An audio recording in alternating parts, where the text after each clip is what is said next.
Good afternoon, music world. John here from What's Spinning, here tonight to chat about this latest EP from Full of Hell. It's called Broken Sword, Rotten Shield. Now, if you don't know, they are a Baltimore-based power violence and grindcore act. They've been one of the more prolific acts in modern extreme music. Their debut, Roots of Earth Are Consuming My Home, came back out in 2011, and instantly I thought this was just a very nasty, gnarly, explosive sludge metal record. But since then, I feel like I've been on a roller coaster with Full of Hell. Albums like Trumpeting Ecstasy and Weeping Choir, I thought that was peak solo Full of Hell. I mean, it's pure chaos, but it's done so well with a really great atmosphere. But also, albums like Gardens of Burning Apparitions and Coagulated Bliss have always just blown right past me. They just have always seemed like quantity over quality records. Just albums were showing Full of Hell just going as loud and nasty and animalistic as they possibly could, but with absolutely no care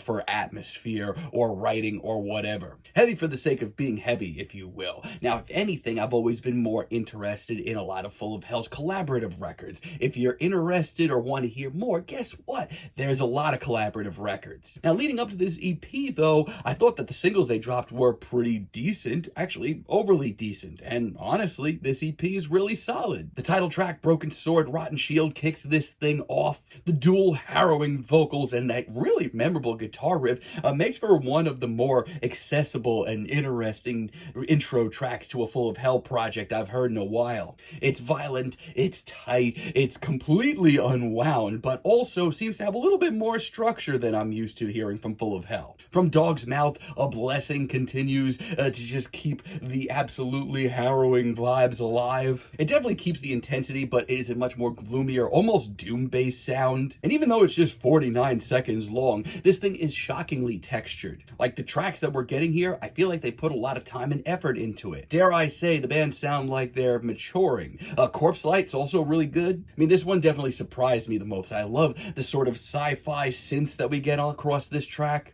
Throw in some tortured screams and you get an actually pretty immersive soundscape from the band. I mean, honestly, this is what I want to hear from the band. The sheer chaos, but with a greater vision in mind. Lament of All Things brings the power, but keeps the focus. Hell, there's even a slight groove buried beneath the noise. This EP, honestly, I wasn't really that excited or looking forward to it that much, but this is one of the better, heavier releases of the year. The band might not be reinventing themselves, but they are refining their sound and pushing it forward. Mirrorhelm is also a really great interlude. It's short and it's sweet, but is so unnerving. The dreary synths are great. The whispered vocals almost sound like something out of the Sun canon. I mean, personally, I'd love to hear them take this sound and put it into a full-length album. And Night's Oath brings this EP back to its grindcore glory. This one's got some urgency. The guitar work is really, really exceptional. That riff is incredibly memorable, and the dueling guttural vocals bring things full circle. The seventh circle of hell, that is. Easily one of my favorite metal singles of the year so far.